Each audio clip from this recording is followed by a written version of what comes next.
යේසු පිහිටයි. දෙවියන් වහන්සේ තවත් අපිට ඉතා අනර්ග දවසක් දීලා තියෙනවා. ඒ උන්වහන්සේගේ කරුණාව තුළ අපි තවත් දවසක අපි බයිබල් අධ්‍යයනයත් සමග තමයි මේ එකතු වෙන්නේ. ඉතින් අපි දේව වචන ඉගෙන ගන්න යනවා. ඒ තුළ අපි ආශිර්වාද ලබන්න යනවා. ඉතින් මිෂන් ක්‍රයිස්ට් ශ්‍රී ලංකා YouTube channel එකේත් එකතු වෙලා ඉන්න සෑම දෙනෙක්ම මම ක්‍රිස්තුස් වහන්සේගේ ප්‍රේමය ඇතිව මම පිළිගන්න කැමතියි. ඉතින් අද අපි ඉගෙන ගන්න යන්නේ පවිත්‍රකම ගැන. ඉතින් බොහෝ දෙනෙක් මේක පටල ගන්නවා පවිත්‍රකම සහ ශුද්ධකම. ශුද්ධකම කියන්නේ වෙන දෙයක්. ශුද්ධකම එනම් holiness. මේ පවිත්‍රකම purity කියලා අපි ඉංග්‍රීසි වලින් කියනවා.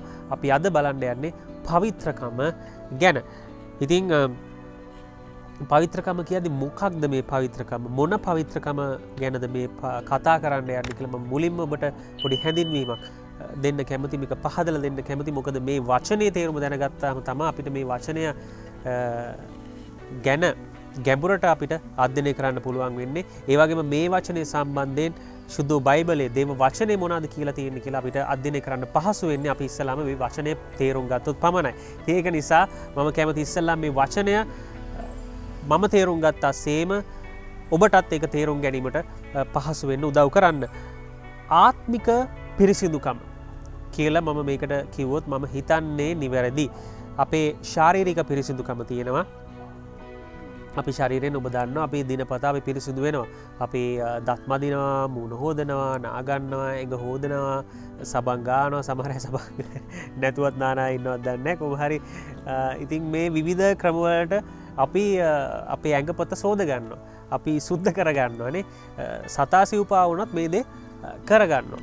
දිනපතා අපි මේ දේ කර ගන්නවා. ඉතින් මේ කරන්නේ හැබැයි අපි මේ මාංශයට, එනම් අපේ හැමට, එමනත් අපේ ශරීරයට තමයි මේ අපේ දිනපතා කරන්නේ. ඉතින් ඒ වගේ අපි අනිවාර්යයෙන්ම දැනගත යුතු දෙයක් තමයි අපේ ශරීරයට වගේම අපේ ආත්මයටත් මේ පිරිසිදුකම අවශ්‍යයි. පිරිසිදු කර ගැනීම, ඒ වගේම පිරිසිදුව තබා ගැනීම, මේ තබාගත් පිරිසිදුකම මේන්ටේන් කරගෙන ඒක පවත්වාගෙන යෑම ඉතා අවශ්‍යයි. උදාහරණයකට දැන් අපි මං කිව්වා සබන් ගාලා අපි හෝද ගන්න, අපි කුණු යන්න අපි සමහරලාට හිස කේවල ෂැම්පෝ ආලේපන එක ගානවා. ඒ දේවල් වලින් අපි බලාපොරොත්තු වෙන්නේ මේ කුණු දහඩිය දුගඳ යන්න ඒ ශරීරයෙන් අපි පිරිසිදු වෙන්න.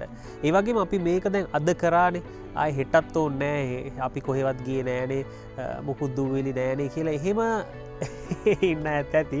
නමුත් එහෙම බෑ. අපි පිරිසිදු කරගන්න ඕන අපේ ශරීරය. මොකද අපි නොදැනුවත්ව කුණු දූවිලි වදිනවා, අපවිත්‍ර වෙනවා, එක සමා නොදැනුවත් එක දේවල් ගෑවෙනවා. ඉතින් මෙහෙම ශරීරය අපේ කුණු ගෑවෙනවා. ඒක අපි පිරිසිදු කරගන්න ඕන. අපි ටිකක් නාන එක අපි දවසක් ඇර දවසක් නාන එක මාත් කරනවා. අපි එහෙම තියන්න පුළුවන්. නමුත් අපි ඇඟ හෝද ගන්න එක, ඒ වගේම දත් මදින එක, මේ වගේ දේවල් අපි දිනපතා කළ යුතුමයි. ඒවා අපි කරන්න ඕනේ දේවල්. ඒවා මං හිතන්නේ සාමාන්‍යයෙන් හැම කෙනෙක්ම කරන දේවල්. ඉතින් ඒ වගේ මොකද ඒක කරන්නේ මේ අපේ පිරිසිදුකම එක පාරක් වෙලා මදි කියලා අපි දන්නවා. අපි දන්නවා ඒක පවත්වාගෙන යන්න ඕනේ කියලා. ඒ වගේ මේ ආත්මික පිරිසිදුකමත් එක පාරක් කරලා, දෙපාරක් කරලා, නැත්තම් මම ගියේ සතිය කරා, නැත්තම් ඔබ හිතන්න පුළුවන් මම මේ ඉරිදා චර්ච් එකට ගියා, මම මේ සතිය නම් මම හොඳ දේව වචනයක් ඇහුවා, මම හොඳ යාඥාවකට සහභාගී වුණා, මම නැත්තම් හොඳ YouTube එකේ දේශනාවක් ඇහුවා, ඒක නිසා දවස් දෙකක් යන්න පුළුවන්. එහෙම බෑ. ඔබ නිරන්තරයෙන් අර දත් මදිනවා, මූණ කට හොදනවා, ඇඟ හොද ගන්නවා, පිරිසිදු කරනවා ඇසේ ඔබ නිරන්තරයෙන් දිනපතා මොහොතෙන් මොහොත ඔබ පිරිසිදුව සිටින්න ඕනේ ආත්මිකවත්. ඒ කියන්නේ ශරීරය නෙවෙයි, ඔබේ ඇතුළාන්තය පිරිසිදුව තියෙන්න ඕනේ. ඉතින් ඒ ගැන තමයි අද අපි කතා කරන්න යන්නේ. පවිත්‍රකම කියන්නේ මේ ඔබේ ඇතුළාන්ත පිරිසිදුකම, ඔබේ ආත්මික පිරිසිදුකම කියලා මම හඳුන්වලා දෙන්න කැමතියි. ඔබ සටහන් ගන්න නම් ඔබ වඩාත් යහපත්. මොකද මේව පසුව ඔබට මෙනෙහි කරන්න පුළුවන්. මේ බයිබල් පද එක ඔබට බලන්න පුළුවන්. ඒ වගේම තව කෙනෙක්ට ඔබට මේ ලබා ගන්න ආශිර්වාද වචනය තුලින් ඔබ ලබා ගන්න දේ තව කෙනෙක්ට ඔබට දෙන්න පුළුවන්, කියලා දෙන්න පුළුවන් නොදන්න කෙනෙක් ඉන්නවනම් ඉතින් ඒක නිසා මම ඔබ උනන්දු කරන්න කැමතියි. මේ දේවල් ලියාගන්න, නෝට්ස් ගන්න. එතකොට ඔබට මේ දේවල් හොඳට ධාරණය කරගන්න පුළුවන්. ඉතින් හැඳින්වීම. එතකොට පවිත්‍රකම ගැන තමයි අද අපි කතා කරන්න කියලා මම කිව්වා. එතකොට පවිත්‍රකම කියන්නේ මම හඳුන්ලා දෙන්න කැමති අපේ ආත්මික පිරිසිදුකම. එහෙම නැත්නම් ඇතුළාන්ත මනුෂ්‍යයාගේ පිරිසිදුකම, අපේ ආත්මයේ පිරිසිදුකම.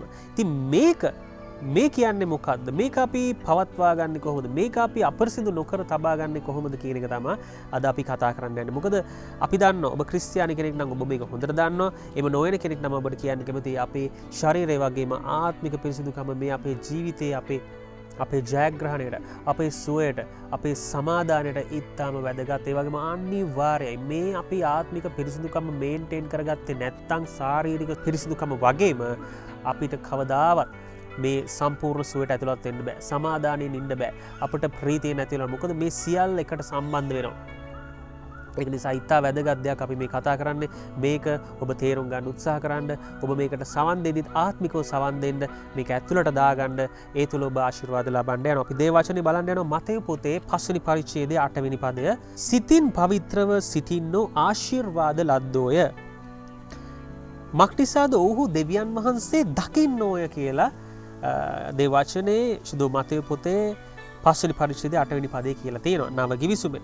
ඉතින් මේකේ මම King James version එක English version English Bible එකේ King James පරිවර්තනේ මම කියවන්න කැමතියි. ඒකේ කියලා තියෙනවා blessed are pure in heart for they shall see God කියලා තියෙනවා King James version එකේ. ඉතින් මෙතන මේ සිංහල බයිබලයේ මම හිතන එක නිවැරදි වෙන්න ඕනේ. පරිවර්තන දෝෂයක්. මේ වගේ දෝෂ බොහෝමයක් සිංහල බයිබලයේ තියෙනවා. ඉතින් මේවා අපිට හරියට දැනගන්න පුළුවන්. අපි මුල් පරිවර්තන අපි ඉංග්‍රීසි, ග්‍රීක, හේබ්‍රුව භාෂා වගේම මේ King James version වගේ අපි පරිවර්තන බලද්දී අපිට මේ දේවල් අපිට හොයාගන්න පුළුවන්. ඉතින් මම බලපු දෙයක් තමයි මේ අද අපි කතා කරන්න යන බයිබල් පද සියල්ලෙම වගේ මේ සිංහල බයිබලයේ සිතින් කියන තැන් වලට ඔබ අදාළ කරගන්න ඕනේ හදවත කියන. සිත කියන එකට හදවත කියලා ඔබ අදාළ කරගන්න ඕනේ. ඉතින් මෙතනත් එහෙමයි blessed are pure in heart for they shall see God. සිතින් පවිත්‍රව සිටින්නෝ ආශිර්වාද ලද්දෝ කියලා සිංහල බයිබලයේ කියන එක අපි හදන්න ඕනේ හදවතින් පවිත්‍රව සිටින්නෝ. තමා ආශිර්වාද ලද්දෝ. මක්නිසාද ඔහු දෙවියන් වහන්සේ දකින්නෝය කියලා තියෙනවා. ඉතින් හදවතින් පවිත්‍රවීම ගැන ඔන්න කතා කරලා තියෙනවා. අපේ ආත්මයෙන් අපේ ඇතුළාන්ත මනුෂ්‍යයා පවිත්‍රව සිටීම, පවිත්‍රව තබා ගැනීම, ඒ පවිත්‍රත්වය, ඒ පිරිසිදුකම, ශුද්ධකම මේන්ටේන් කරගන්න එක, පවත්වා ගැනීම තමයි මෙතන කියලා තියෙන්නේ. ඉතින් එහෙම පවිත්‍රව ඉන්න අය ආශිර්වාද ලද්දෝලු. ඒ වගේම මොකද මෙහෙම කියන්නේ ඔහු දෙවියන් වහන්සේ දකින්න ඕය. ඉතින් මම මේකට උදාහරණයක් දෙන්න කැමතියි. අපි දැන් රෑ වුණාම කළුවර වුණාම අපි කළුවරේම ඉන්නේ. අපි ගේ ඇතුළේ ඉන්න එළියට යනවා නම් අපි ටෝචයක් ගන්න එළියේ අඳුර පරද්දලා ආලෝකය ගේන්න. ඒ වගේම ගෙදරෙද්දී අපි පහනක්, අපි බල්බ් එකක්, පහනක්, අපි ලාම්පුවක්, ලෑම්ප් ෂෙඩ් එකක් වෙන්න පුළුවන් අපි පත්තු කරන විශේෂයෙන් බල්බ්ස් අපි පත්තු කරනවා. ඉතින් මේ බල්බ් එක හරහා තමයි අඳුර කපාගෙන ආලෝකය එන්නේ. ඉතින් ඒ වගේ මේ අපේ හදවත හරහා තමයි මේ ආලෝකය අපිට පැමිණෙන්නේ අපේ ජීවිතේ. ඒතකොට හදවත අඳුරේ තිබුණොත් අපිට කොහෙත්ම මේ වැඩේ කරන්න බෑ. ඉතින් ඒක නිසා අපි හදවත පිරිසිදුව පවිත්‍රව තියාගන්න ඕනේ. එතකොට තමයි දෙවියන් වහන්සේගේ ආලෝකය ඒ තුලින් අප වෙතට ගලාගෙන එන්න පුළුවන්.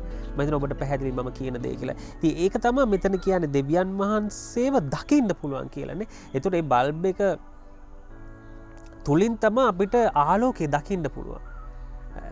ඒ වගේ අපිට පිරිසිදු හදවතත් තුලින් තමා අපිට ජීවමාන දෙවියන් වහන්සේ දකින්න පුළුවන්. උන්වහන්සේව අත්දකින්න පුළුවන්. උන්වහන්සේගේ ආස්කම්, උන්වහන්සේගේ ප්‍රේමය, උන්වහන්සේගේ බලය, දෙවියන් වහන්සේගේ ප්‍රීතිය, දෙවියන් වහන්සේ තුල සමාදානය, මේ සියල්ල අපිට අත්දකින්න පුළුවන්.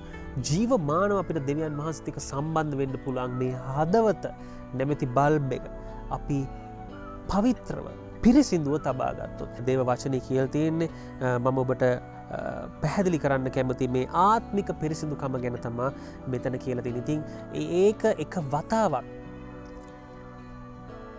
රාත්‍රී කාලයේදී බල්බ් එක නම් එක වතාවක් අපි පත්තු කරා ඕෆ් කරලා දැම්ම. නමුත් මේ ජීවිතේ අපිට ඒ වැඩේ කරන්න බෑ. අපි නිරන්තරයෙන් මේ හදවත නැමැති බල්බ් එක අපි පිරිසිදුව තියාගන්න ඕනේ. අපි පවිත්‍රව තියාගන්න ඕනේ. එතකොට තමයි අපිට දෙවියන් වහන්සේව දකින්න පුළුවන් වෙන්නේ. මොකද මම එහෙම කියන්න හේතුව අපිට දෙවියන් වහන්සේ නැතුව එක මොහොතක්වත් ඉන්න බෑ. ඔව්. ඉන්න උත්සාහ කරන්න පුළුවන්. නමුත් පරාජය වෙන ප්‍රතිශතය ඉතාම ඉහළයි. අපිට වරදින ප්‍රතිශතය ඉතාම ඉහළයි. අපි ෆේල් වෙන අපිට ප්‍රශ්න කරදර පැමිණෙන වාර වැඩි වෙන්න යනවා අපි දෙවියන් වහන්සේ නැතුව. මෙහෙම හදවතින් අපිරිසිදුව අපි ආත්මිකව අපිරිසිදුව අපි ඉන්නේ. ඉතින් ඒක නිසා මේ ආත්මික පිරිසිදුකම පවත්වා ගැනීම දිගටම එක මේන්ටේන් කරගෙන යෑම ඉතාම වැදගත්. ඉතින් අද දවසේ මම කරුණු 3කට මේ කඩලා තියෙනවා කොටස් 3ක් යටතේ මේ දේ ගැන මේ ආත්මික පිරිසිදු ගැන කතා කරන්න යනවා. මම හිතනවා ඒ තුලින් ඔබ මේ ගැන වැඩිපුර තේරුම් ගන්න යනවා කියලා. ඉතින් අපි යනවා පළවෙනිම කොටස. පළවෙනි කොටස මේ ගොඩක් හදවත අපේ අපවිත්‍ර වෙන අපිරිසිදු වෙන තැනක්. ආත්මය අපිරිසිදු වෙන තැනක් තමයි නරක් වූ වචනය පරිභෝජනය කිරීම. මොකක්ද මේ නරක් වූ වචනය පරිභෝජනය කරනවා කියන්නේ? මම මේකට උදාහරණයක් දෙන්න කැමති. දැන් අපි සාමාන්‍යයෙන් මම නම් ගොඩක්ලාට මේ දේ කරනවා. මම මගේ බිරිඳටත් මම මේක කියලා තියෙනවා. සාමාන්‍යයෙන් අපි බඩු ගන්නවා නම් අපි බොහෝ වෙලාවට අපි අනිවාර්යෙන් අපි මතක තබා ගන්නවා ඒ බඩුවල කල් ඉක්ුත් වීමේ දිනේ අපි බලනවා. ඒ වගේම නිෂ්පාදිත දිනේ කල්ලිකුත් මේ දෙකම අපි බලලා ගන්න. මොකද අපි නරක වෙච්ච දේවල් ගන්නෙ නැහැ. මොකද අපි දන්න නරක වෙච්ච දේවල් පරිභෝජනයට සුදුසු නැති දේවල් අපි කෑවොත් ඒක ශරීරයට අහිත කරයි කියලා. ඉතින් ඒක මම හිතන්නේ කියන්න ඕනේ. ඔබත් දන්නවා. නමුත් ඔබ මේ වීඩියෝ එකෙන් පස්සේ ඔබට මතක් වෙයි මම අද කිව්වා කියලා. ඔබ සුපර් මාකට් එකට ගිහලා නැත්නම් සාමාන්‍ය කඩේට ගිහලා බඩු ගන්න සුපර් මාකට් එකට වෙන්න පුළුවන් ඕන තැනක ඔබ අනිවාර්යෙන් කළ යුතු දෙයක් තමයි මේ නිෂ්පාදිත දිනේ බලලා ගන්න. සාමාන්‍යයෙන් අපි ගන්න ගොඩක්ම ළඟදිම නිෂ්පාදනය කරපු දේ තමයි. ඉතින් සාමාන්‍යයෙන් සුපර් මාකට්ස් වල මේවා රාක්වල පිටිපස්සේ තමයි අඩු කරලා තියෙන්නේ. ඉතින් පොඩ්ඩක් හොයලා කරලා පොඩ්ඩක් මහන්සිලා මේක කරගන්න ඕනේ. ඉතින් ඒක පොඩි ටිප් එකක්. ඉතින් ඒ වගේම මේ කල්ලිකුත් වෙන්න ලංගේ ඒවා ගොඩක්ලාට ඉස්සරහින් තියෙන. ඒක නිසා පිටිපස්සෙන් ගන්න බලලා ඒ වගේම ඒ කල්ලිකුත් වෙන්න ලං වෙන ඒවට තමයි ගොඩක්ලාට ඔෆර්ස් එහෙම දාලා තියෙන්නේ. නමුත් අපි කවුරුත් කැමති නැහැ නරක වෙච්ච දේවල් ගන්න. ඇයි ඒ? මොකද හේතුව ඒ නරක් වෙච්ච දේවල් කියන්නේ පරිභෝජනයට නුසුදුසුයි. ඒවා අපි කෑවොත් අපේ ශරීරයට අහිත කරයි. අපි රෝගී වෙනවා. අපිට නිරෝගී වෙන්න බැරි වෙනවා. ඉතින් සමහර දේවල් කාලා ඒ වෙලාවෙන් ප්‍රතිඵල නැහැ. නමුත් ඒ නරක ප්‍රතිඵල කාලයක් යනකොට ඔබට අත්විඳින්න වෙනවා. ඒක නිසා ඔබ ඒවා පරිභෝජනය කිරීම නුසුදුසුයි. ඉතින් ඒ වගේ තමයි නරක් වූ වචනය ඔබ කෑවොත් ඔබ ඒක ආහාරයට ගත්තොත් ඔබ ඒකට සවන් දුන්නොත් ඔබ ඒවා බැලුවොත් ඔබ ඒවා ඇහුවොත් කරොත් ඔබ ඒවට දිගටම සහභාගී වුණොත් ඔබගේ ආත්මය ඔබගේ ඇතුළාන්ත මනුෂ්‍යයා එහෙම නැත්නම් සරලවම කිව්වොත් ඔබේ හදවත අපිරිසිදු වෙනවා. හදවත නරක වෙනවා. අතනර කෑම කාපුවම අපි කෑම බීම කන බොන දේවල් කාපුවම ඔබේ ශරීරය නරක වෙනවා වගේ මෙතන ඔබ නරක වූ වචනය ඔබ වැරදි දේශනා ඔබ වැරදි ඉගැන්වීම් ඔබ පස්සේ ගියොත් එතකොට ඔබේ ආත්මය ඔබේ හදවත නරක් වෙනවා. ඒක ගැන අපි පදයක් බලන්න යනවා. 2 කොරින්ති 2:17 2 කොරින්ති 2:17 මේක කියලා තියෙනවා මක් නිසාද අපි දෙවියන් වහන්සේගේ වචනය බොහෝ දෙනා මේ නරක් නොකර අවංකකමින්ද දෙවියන් වහන්සේගෙන් ලැබුණු ලෙසද දෙවියන් වහන්සේ ඉදිරියේ ක්‍රිස්තුස් වහන්සේ තුල කතා කරමුව. ඉතින් බලන්න මෙතන කියන දේ බොහෝ දෙනා මේ නරක නොකර දෙවියන් වහන්සේගේ වචන දෙවියන් වහන්සේගේ වචන කියන්නේ මොකද? අපි මේක ලස්සන නිර්වචනය කරගමු. දෙවියන් වහන්සේගේ වචන කියන්නේ දේ වචනේ සුදු බයිබලයේ දෙවියන් වහන්සේ අපිට කියලා දීලා තියෙන දේ වගේම වචනේ කියන්නේ යේසුස් ක්‍රිස්තුස් වහන්සේ. ඒක අපි දන්නවා. ඉතින් මේ වචනේ බොහෝ දෙනා මේ නරක නොකර නරක කරනවා කියන්නේ මොකද? ඒ කියන්නේ ඒවට දේවල් එකතු කරොත් ඒ වගේ දේවල් අඩු කරොත් ඒවා වෙනස් කරොත් තමා ඒක නරක් වෙන්නේ. ඉතින් එහෙම නරක කරන්න එපා. බොහෝ දෙනා මේ නරක නොකර කියලා දෙනවා. මොකද මෙහෙම කියන්න හේතුව? ඇයි එහෙම කියන්නේ? ඒ නරක වූ දේ පරිභෝජනයට අපේ ආත්මය ගත්තොත්, අපේ හදවත ගත්තොත්, අපේ හදවතත් ඩැමේජ් වෙනවා. ඒක නරක වෙනවා. ඒක අපිරිසිදු වෙනවා. ඒකයි දේව වචනේ අපිට එහෙම කියලා තියෙන්නේ. ඉතින් අපි බොහෝ පරිස්සම් වෙන්න ඕනේ අද කාලේ මේ විශේෂයෙන් මේ වගේ මේ වසංගත කාලයක වගේ ගොඩක් නීති රීති රජයෙන් පමුණලා තියෙන අපිට ගොඩක් අපිට යන්න අමාරුයි දේවස්ථානට රිකට යාචනා මීටින්ස් වලට අපිට ක්‍රුසේඩ්ස් වලට යන්න අමාරුයි. ඉතින් මේ සම්බන්ධකම ගොඩක්ලාට සභාවත් එක්ක අපිට ශාරීරික අපිට එතෙන්ට ගිහිල්ලා අපිට තියාගන්න මේ ෆෙලෝෂිප් එක සහභාගීව තියාගන්න අමාරුයි. අපි ගොඩක්ලාට ඔන්ලයින් තමයි මේ හැම දෙයක්ම කරන්නේ.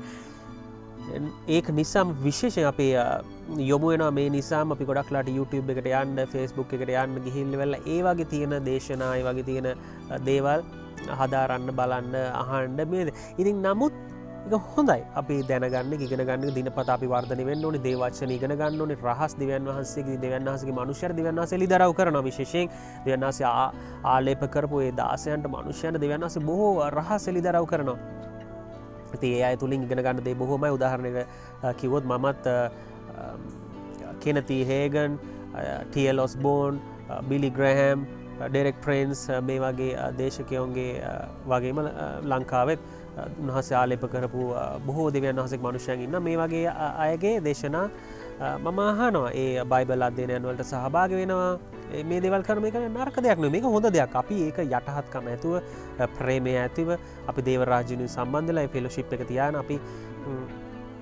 ඉන්න ඕනේ මොකද අපි මේ මගේ චර්ච් එක වෙනයි මම මේ සභාවට යන්නේ මගේ පාස්ටර් මෙයාට එයාට විතරයි මම එහෙම ඉන්න කෙනෙක් නෙවෙයි මොකද ඒක අනුමත කරලා නැහැ දේවචන දෙවියන් වහන්සේ කැමැත් අපි මේ එක ක්‍රිස්තුවන්සේගේ ශර්මයේ එක ශරීරයක් සභාව කියන්නේ එක ශරීරයක් අපි ඒකේ අවයව අපි එකතු වෙලා අපි මේක යුනයිට් වෙන්න ඕන අපි සමගිය එක්සත්කම එක්සිතකම ඇතිව මේ දේවල් වලට අපි එක්කාසු වෙන අපේ පුළුවන් දායකත්වයේ මේ සභාව වෙනුවෙන් අපි දාන්න ඕනේ ඉතින් එහෙම තැනක ආකල්පයක තමයි මම ඉන්නේ. ඉතින් මට සමාදානයක් තියෙනවා. මම සමාදාන ඉතින් මම හිතනවා මම දන්නවා පැහැදිලිවම ඔබත් එහෙම කරනවා ඇති. ඉතින් ඔබ කරද්දී හැබැයි පරිස්සම් වෙන්න ඕනේ. ඔබ මේ ඒ කෙනාගේ ඉගැන්වීම කොයිතරම් දුරට බයිබලයට අනුකූලවද මේ කරන්න කියලා. ඒක බයිබලයේ සත්‍යතාවයද මේ සැබෑම ක්‍රිස්තුස් ගැන නැත්තම් වෙනත් ස්පිරිට් එකක් වෙන තාත්මයක්ද මෙතන ක්‍රියා කරන්නේ බයිබලෙන් පිට යනවද නැත්නම් බයිබලයේ තියෙන දේට අඩු වෙන්න කියන්නේ නැත්නම් බයිබලයේ තියෙන දේවල් වැරදි අර්ථකථන දීලා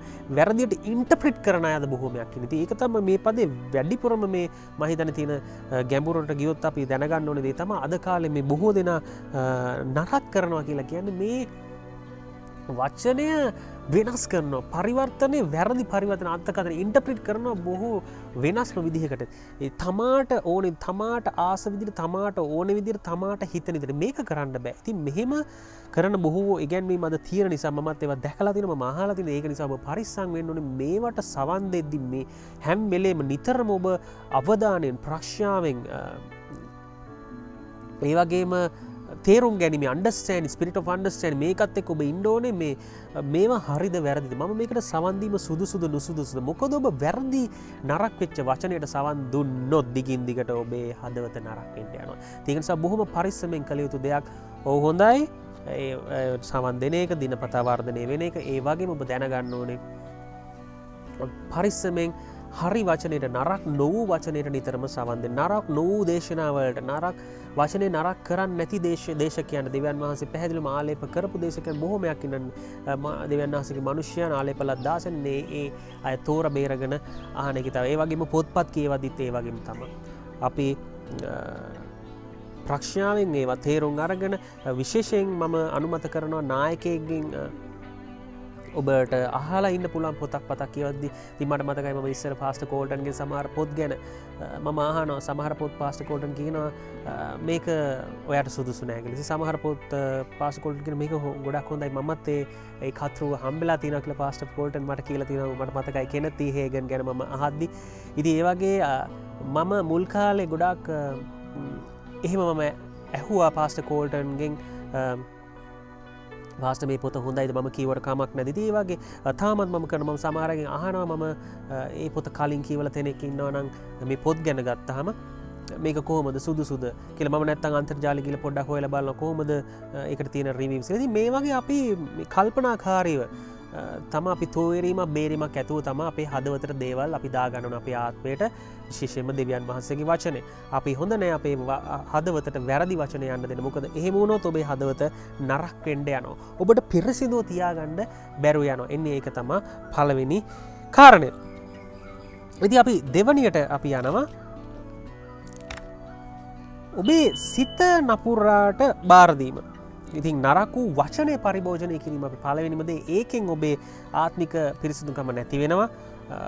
ඒ වගේම දෙවණියට සිත නපුරාට බාර දුන්නොත් ඒත් ඔබේ ආත්මික පිරිසිදුකම නැති වෙනවා. අපි බලන්න යනවා ලෙවි කතාව අපි බලන්න යන ලෙවි කතාව 19 වෙනි පරිච්ඡේදය 17 18 17 18 කියන පද දෙක නුඹේ සිතින් සහෝදරයාට වෛර නොවන්න. නුඹේ අසල්වැසියාගේ හේතුවෙන් නුඹ පාපය නොදරන පිණිස සැබැවින් ඔහුට තරවටු කරපන්න. එවගේම පලිගන්නේවත් නුඹේ සෙනගගේ පුත්‍රයන්ට විරුද්ධව කිසි වෛරයක් පවත්වන්නේවත් නැතුව නුඹට මෙන් නුඹේ අසල්වැසියාට ප්‍රේම කරපන්න කියලා කියලා තියෙනවා. ඉතින් අපි බලන්නේ සිත නපුරාට බාරදීම. මේ තුලින් සිත අපේ එහෙම නැත්නම් අපේ හදවත නපුරාට බාර දුන්නොත් ඒ තුලින් අපේ ආත්මය අපිරිසිදු වෙනවා. ඉතින් ඒක තමයි මේ දෙවැනි කාරණේ. ඉතින් කොහොමද අපිරිසිදු වෙන්නේ? මොකක් කරොත්ද? මෙතන බාන්න කියලා දෙන නුඹේ සිතින් සහෝදරයාට වෛර නොවන්න. ඒ වගේම නුඹ අසල්වැසියාගේ හේතුවෙන් නුඹ පාපය නොදරන පිණිස සැබවින් ඔහුට තරවටු කරපන්න කියලා. ඒ කියන්නේ මොකද්ද මේ කියන්නේ? ගොඩක් වෙලාවට අද සමාජයේ අපේ අසල්වැසියෝ බොහොමයක් ගොඩක් අපි නාගරික පැතිවල ඉන්න අය මේ ළඟ අසල්වැසියෝ බොහෝමයක් ඉන්නවා. සාමාන්‍යයෙන් දැන් ගම්වල ගත්තත් මොකද ඩිවලොප් වෙලා ගොඩක් රට සංවර්ධනය වෙලා තියෙන හින්දා එහෙමත්ම කෙනෙක් තමයි තනියෙන් තැනක ඉන්නේ ලොකු වත්තක වගේ කැලේක වගේ එක ගයක් තියෙන. නමුත් එහෙම නෙවෙයි බොහෝ තැන්වල අසල්වැසියෝ ස්ථානගත වෙලා ඉන්නවා. ඒ ගෙවල් අසලින්ම සාමාන්‍යයෙන් අඩුම ගෙවල් 5-6ක්වත්.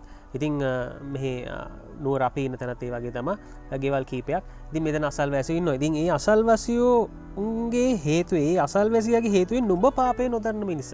මම මෙතන ලස්සන දෙයක් දෙවියන් වහන්සේ අපිට කියන්නේ මේ සමහරලාට මේ අසල්වාසියෝ හැමෝම ගැලවීමට ආපු අය නෙවෙයි. ඒගොල්ලෝ ක්‍රිස්තුස් වහන්සේ ගැන දන්නේ නැහැ. දැනගත්තත් ඔවුන් සමහරට ඇදහිීමේ කීකරුකමට ඇවිල්ලා ඉන්න අය නෙවෙයි. ඉතින් මෙහෙම වුණාම අපි ප්‍රේමය තුලම ගනුදෙනු කරන්න ඕනේ. ක්‍රිස්තුස් වහන්සේව ඔවුන් දකින්න යන්නේ අපේ ප්‍රේමය තුල. අපේ ආගම තුල නෙවෙයි. අපේ බයිබලය තුල නෙවෙයි. ඔවුන් දකින්න ඔවුන් කියවන බයිබලය තමයි අපි. නැත්තම් ඔබ සමහර විට ඔවුන් මුළු ජීවිත කාලේ කියවන එකම බයිබලය වෙන්න පුළුවන් ඔබ. ඒ තමයි ඔබේ ජීවිතය. ඉතින් ඒක නිසා මම හිතන මම ඔබට කියපු දේ තේරුණා කියලා. ඉතින් ඒක නිසා අපි දැනගන්න ඕනේ මේ ප්‍රේමය උපරිමේ ඉන්න උන් සමග ගනුදෙනු කරද්දී විශේෂයෙන් ඒ වගේ අයත් එක්ක ඒ වගේ අය කරන වැඩ වලදී අපි ඉවසන්න ඕනේ. ඒක තමයි මෙතන කියලා තියෙන්නේ මේ එහෙම නැති වුණොත් ඒගොල්ලෝ කරන්නා වැරදි ක්‍රියා නිසා අපිට පවක් කරගන්නවා. මොකද අපි තරහ ගත්තොත්, අපි පලිගන්න ගියොත්, අපි ඉරිසියා කරන්න ගියොත්, අපි හිතේ වෛරයක් තියාගත්තොත් ඒ පව් ඒ කියන්නේ අපි තමයි පව්කාරයෙක් වෙන්නේ. අපි ස්වාමින් වහන්සේ ඉදිරියේ අපි වැරද්දක් කරනවා වෙනවා. මොකද ඕන් නිසා. ඒක නිසා හරි පරිස්සම් වෙන්න. මේක තමයි එතන කියලා තියෙන්නේ නුඹේ අසල්වැසියාගේ හේතුවෙන් එයා කරන වැඩේ නිසා අපි තරහ අරගෙන අපි පව් කරන්න පෙළඹෙනවා. ඉතින් එහෙම නොවෙන්න වග බලා ගන්න. නුඹ පාපය නොදරන පිණිස සැබවින් ඔහුට තරවටු කරන්න. ඒ කියන්නේ සැබවින් කියන්නේ සැබෑකම ඇතුව. ඔහුට ඇත්ත කියලා දෙන්න. ඔහුට සැබෑව කියලා දෙන්න. ඔහුට යේසුස් වහන්සේ ගැන කියලා දෙන්න. ඔහුට ප්‍රේමය ප්‍රකාශ කරන්න, ප්‍රේමය තුල ක්‍රියා කරන්න කියන එක තමයි මෙතන කියලා තියෙන්නේ. අපි එකට එක කරන්න යන්නේ. ගොඩාක් අද වරද්ද ගන්න ගොඩාක් අන්‍යාගමික කිතුනෝ නොයන විතරක් නෙවෙයි කිතුනෝ පවා මේ එකට එක කරන්න යන. සමහරට හිතනවා අපි නෑ එයා එහෙමනේ අපි පාඩුවේ අම්මගේ ගානට මං ඉන්නේ නෑ. එහෙම ඔබට ඉන්න බෑ.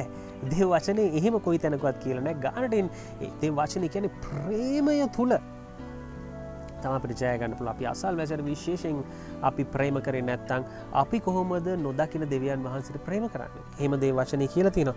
ඉතින් ඊළඟට අපි යනවා මේ පදේ බලන්න.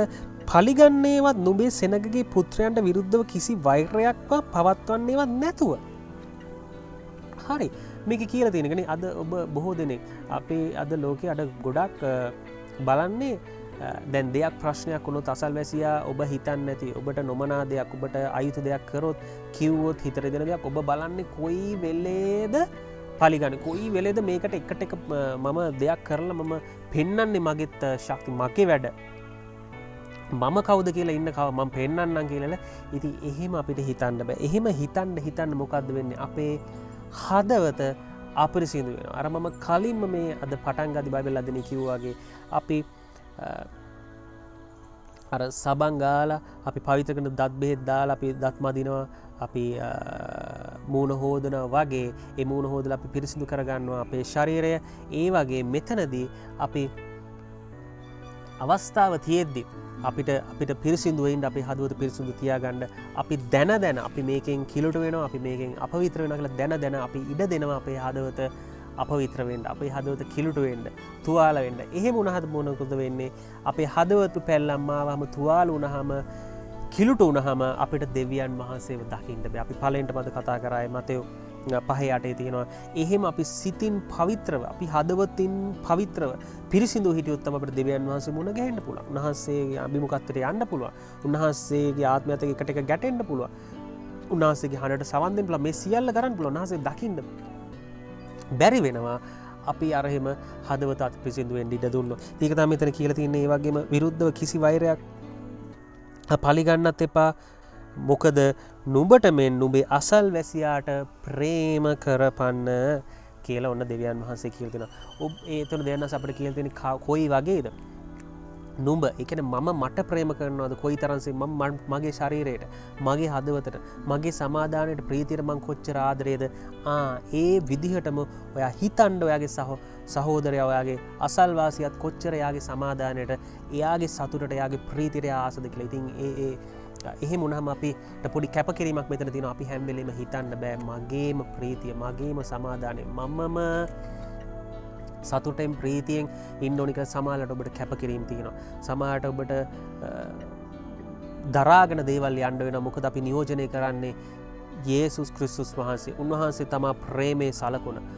උන්වහන්සේ ප්‍රේමයේ දෙවියන් වහන්සේ. ඒක නිසා අපි මේක දැනගෙන ඉන්න ඕනේ. මොකද මේකෙන් අපි වෙන්නේ මේ අපි එහෙම කරේ නැත්තම් මේ ආත්මික අපිරිසිදුකම ඇති වෙනවා අපේ හදවත තුළ. අපේ හදවත අපවිත්‍ර වෙනවා. මොනවාගෙන්ද? ඊර්ෂියාවෙන්, තිත්තකම් වලින්, ක්‍රෝධ, පලිගැනීම, ඒ වගේම වෛරී ස්වභාවයකින්. ඔබ හරියට මේවා හිතේ තියාගෙන ගියොත් ඊයේ වුණ දේ තව සතියක් යනකම් මතකයි. මොනවා හරි යා මිදුල අතු ගාලා තිබ්බේ නැත්තම් අසල්වාසිය නැත්තම් විරුද්ධ නැත්තම් ඒ පැත්තේ කුණු මේ පැත්තට වැවිලා හරි නැත්තම් මොනවා හරි පොඩි දේවල් නිසා ඒ දේවල් තියාගත්තොත් මොනවාද වෙන්නේ? ඔබේ හදවතේ ඉඩ ඇහිරෙනවා. ඒ ඇහිරුණොත් එහෙම පාඩුව යාර නෙවෙයි ඔබටමයි පාඩුව. ඒ නිසා ඔබ දන්නවා ඇති සාමාන්‍යයෙන් කම්පියුටර් එක, ලැප්ටොප් එකක, ෆෝන් එකකුණත් ඒ ඉඩ ප්‍රමාණය ඇතිනේ. ඒ ඉඩ ප්‍රමාණයට තමයි අපිට දේවල් දත්ත ගබඩා කරන්න පුළුවන්. ඒ වගේ ඔබේ හදවතේත් ඔබට ඉඩ ප්‍රමාණය ඇතිනේ. ඒ ප්‍රමාණයට තමයි ඔබට දේවල් හදවතේ දරා ගන්න පුළුවන්. ඉතින් ඒ වගේ ඔබ හදවතේ ඉඩ දුන්නොත් මේ අපිරිසිදු දේවල් වලින් පිරෙන්න ඔබට එතකොට පිරිසිදු දේ දාගන්න ඔබට ඉඩ නැති වෙනවා. පිරිසිදු දේ ඔබට පවිත්‍ර දේ දෙවියන් වහන්සේගෙන් හදවත තුළට ගන්න, හඬ අහන්න, එලිදරව්වීම් ගන්න, මඟ පෙන්වීම් ගන්න ඔබට ඉඩ නැති වෙනවා. ඉතින් ඒක නිසා අපි පරිස්සම් වෙන්න ඕනේ. අපි හදවතේ ඉඩ තබා ගන්න. අපි මතක තබා ගන්න ඕනේ. අපි සිහිය තබා ගන්න ඕනේ. අපේ හදවතේ ඉඩ දෙවියන් වහන්සේ වෙනුවෙන් තියාගන්න. තරහට, වෛරයට, ක්‍රෝධයට ඒවට ඉඩ දෙන්න හොඳ නැහැ. මොකද මේකෙන් වෙන්නේ අපේ හදවතේ තියෙන ඉඩ ඇහිරෙනවා මං කලින් කිව්වා වගේ. ඒක නිසා ඒක ඉදා වැදගත්. ඔබගේ හදවතේ ඉඩ තියාගන්න දෙවියන් වහන්සේ වෙනුවෙන්, ප්‍රේමය වෙනුවෙන්, සමාදානයේ ප්‍රීතිය වෙනුවෙන් ඔබ මේ දේවල් අසල්වැසියා එක්ක, සහෝදර සහෝදරයත් එක්ක, නෑදෑ හිත මිතුරන් එක්ක ඔබ මොනවා හරි දේවල් ඔබ උදේ උන දේ හවස් වෙනකන් හරි නැත්නම් හෙට අනිද නැත්නම් සමහර මාසයක් තියාගෙන ඉන්නවා නම් ඔබ කරන්නේ ඔබටම තමයි මේ පාඩුව. මොකද ඒ දේවල් ඔබේ හදවතේ තියෙන්න ඔබගේ හදවත අපවිත්‍ර වෙනවා, අපිරිසිදු වෙනවා, දිගින් දිගට හදවත නරක වේගන යනවා. ඉතින් ඒක තමයි දෙවනි කාරණය. අපි ඊළඟට බලනවා තුන්වෙනි කාරණය, දූෂ්‍ය සිතුවිලි. එහෙම නැත්නම් දූෂණය වෙච්ච අදහස්. මේ තුලින් අපේ ආත්මික අපිරිසිදුකම ඇති වෙනවා. ආත්මික පිරිසිදුකම නැති වෙලා යනවා. ඒ කියන්නේ පවිත්‍රකම නැති වෙලා යනවා. ඒක ගැන තමයි අපි බලන්න යන්නේ තෙවෙනුව. අපි බලන සුද්ධ මතේ පොතේ 5 වෙනි පරිච්ඡේදයේ 27 සහ 28 වෙනි පදය. මේ දූෂ්‍ය සිතුවිලි වලට අපි ඉඩ දුන්නොත් අපේ පිරිසිදුකම, අපේ ආත්මික පිරිසිදුකම, අපේ හදවතේ පිරිසිදුකම නැති වෙනවා. ඉතින් අපි පිරිසිදුකම, පවිත්‍රකම ගැන අපි කතා කරන්නේ. අපි බලමු මොනවද කියලා තියෙන්නේ කියලා සුද්ධ මතේ පොතේ 5:27-28. කාම මිච්ඡාචාරය නොකරවයි කී බව නුඹලා අසා සිබේ. නමුත් මම නුඹලාට කියමි, ස්ත්‍රියෙකු දෙස රාගයෙන් බලන කවරෙකු නමුත් එවලේම ඈ සමග සිතින් කාම මිච්ඡාචාරය කළේය කියලා ඔන්න යේසුස් වහන්සේ අපිට කියලා තියෙනවා. ඒ කියන්නේ මෙතන කියලා තියෙනවා ස්ත්‍රිය දෙස ස්ත්‍රිය සමග කාමමිච්ඡාචාරය කිරීම පමණක් නෙවෙයි. ස්ත්‍රියක් දෙස කාමමිච්ඡාචාරය සිතුවිලි අදහස් වලින් බැලීම ඒ වගේ දේවල් සිතීම පවා දූෂ්‍ය සිතුවිලි වලට ඉඩදීම පවා පාපයක්. ඒක දෙවියන් වහන්සේ ඒක ප්‍රතික්ෂේප කරලා තියෙනවා. ඒක තහනම් කරලා තියෙනවා. ඒ මොකද වාසේ කියලා දෙනවා එහෙම කරන කෙනෙක් එවලෙම සමග සිතින් කාමමිච්ඡාචාර කළේ කියලා වෙලා ඔන්න කියලා දෙනවා. නමුත් මම කැමති මේ පදේ තවත් ගැඹුරට ගෙනියන්න. මෙතන කියලා තියෙන ස්ත්‍රියක් දෙස බලන එක එතන කාමමිච්ඡාචාරය කියන පාපය ඔබ අතින් වෙනවා. ඒ කියන්නේ ඔබේ මේකෙන් සිත ඔබේ හදවත අපවිත්‍ර වෙනවා. ඔබගේ ආත්මය අපිරිසිදු වෙනවා කියන එක තමයි මෙතන කියලා තියෙන්නේ. ඒ වගේම මම ඔබට මම කියවන්න කැමති හිතෝපදේශ 16:2 අපි මේ පදේ තව ටිකක් අපි ඉදිරියට ඇඩ්වාන්ස් තැනකට අපි ගෙනියමු. හිතෝපදේශ 16:2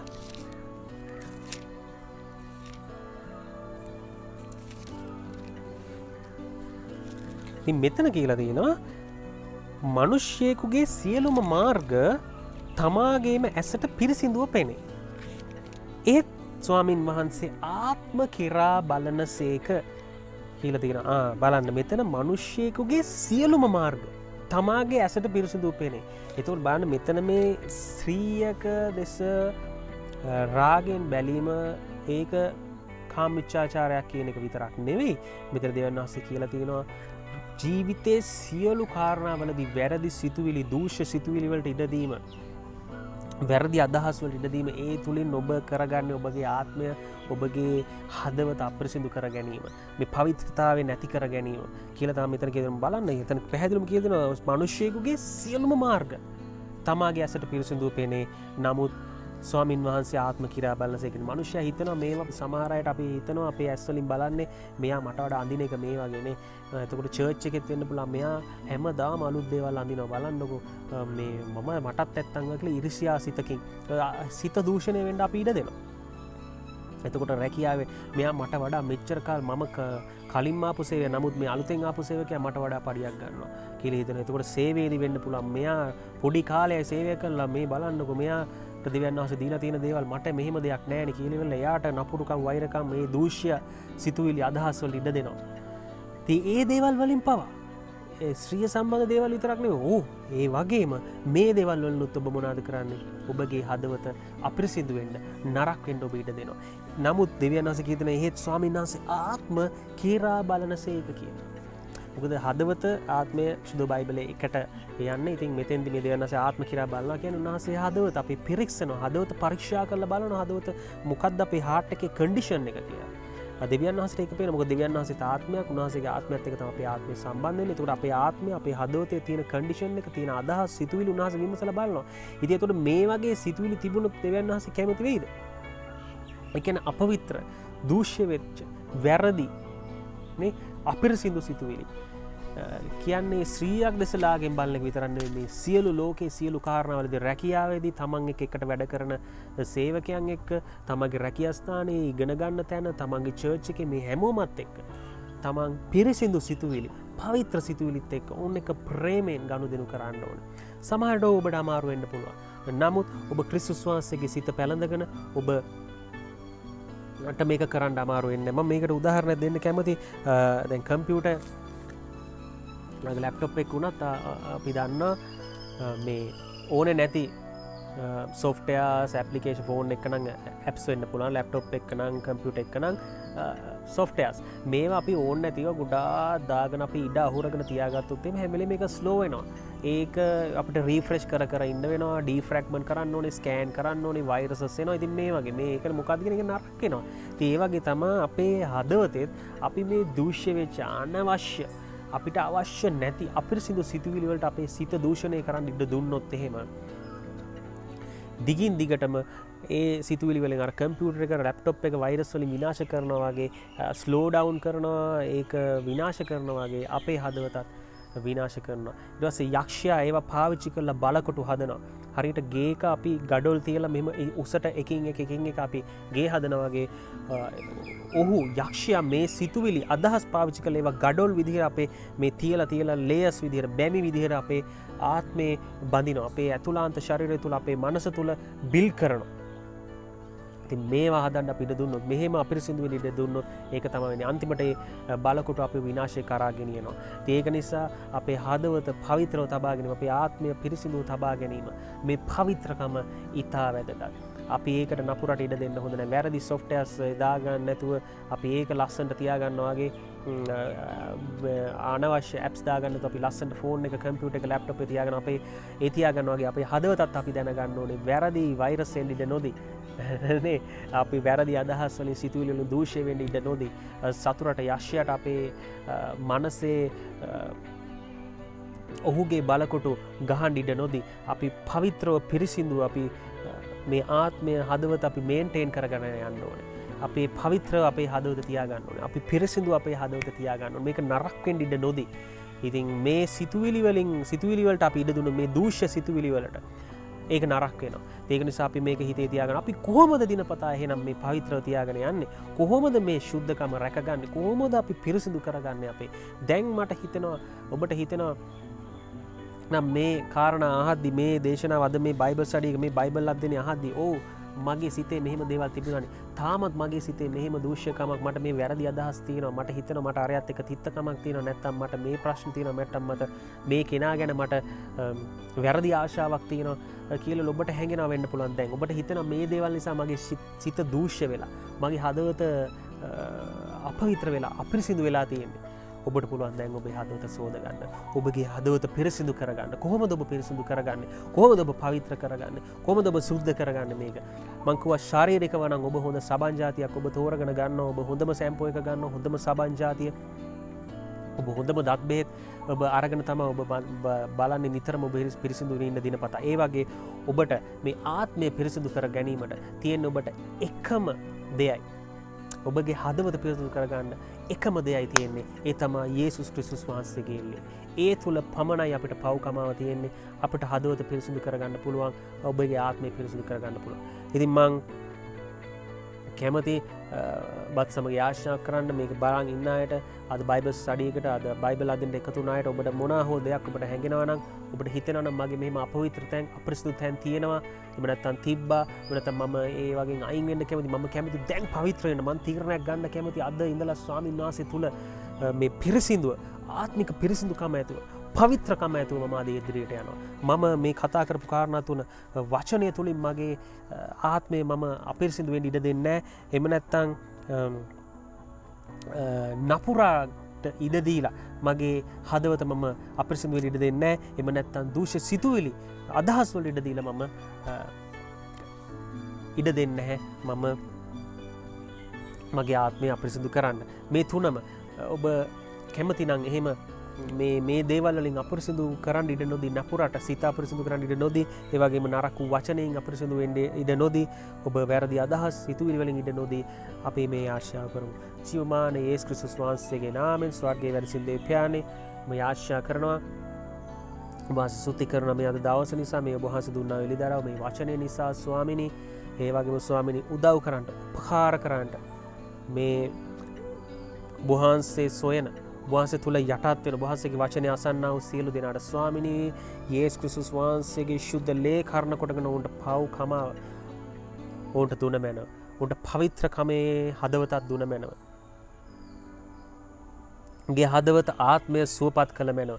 යේසුස් ක්‍රිස්තුස් වහන්සේගේ ශුද්ධ ලේ කරන කොටගෙන උන්ට සමාව දීලා උන්ගේ ශුද්ධ ලේ, යේසුස් ක්‍රිස්තුස් වහන්සේගේ ශුද්ධ ලේ වලින් උගේ හදවත මේ වෙලාවේ පවිත්‍ර කළ මැනව ස්වාමිනී, ආත්මය පිරිසිදු කළ මැනව ස්වාමිනී. මේ වගේම විශේෂයෙන් අපි ඉගෙන ගත්තසේ අපිට මේ නරක අදහස්, වැරදි දූෂ්‍ය අදහස්, සිතුවිලි වලින්, නපුරු සිතුවිලි වලින්, ඒ වගේම වැරදි වචනය තුලින් සිත අපවිත්‍ර නොකරගෙන, සිත අපිරිසිදු නොකරගෙන, හදවත අපිරිසිදු නොකරගෙන, හදවත නරක නොකරගෙන ඉදිරියට යන පිණිස සුද්ධාත්මයන් වහන්සේගේ මඟ පෙන්වීම දෙන්න, ශුද්ධාත්ම වහන්සේගේ ප්‍රඥාව දෙන්න, ඒ වගේම තේරුම් ගැනීමේ ආත්මයක් දුන මැනව දෙවි පියාණනි. මං ඉල්ලනවා යේසුස් ක්‍රිස්තුස් වහන්සේගේ නාමයෙන්. ආමෙන්. ඔබට යේසු ප්‍රීතයි.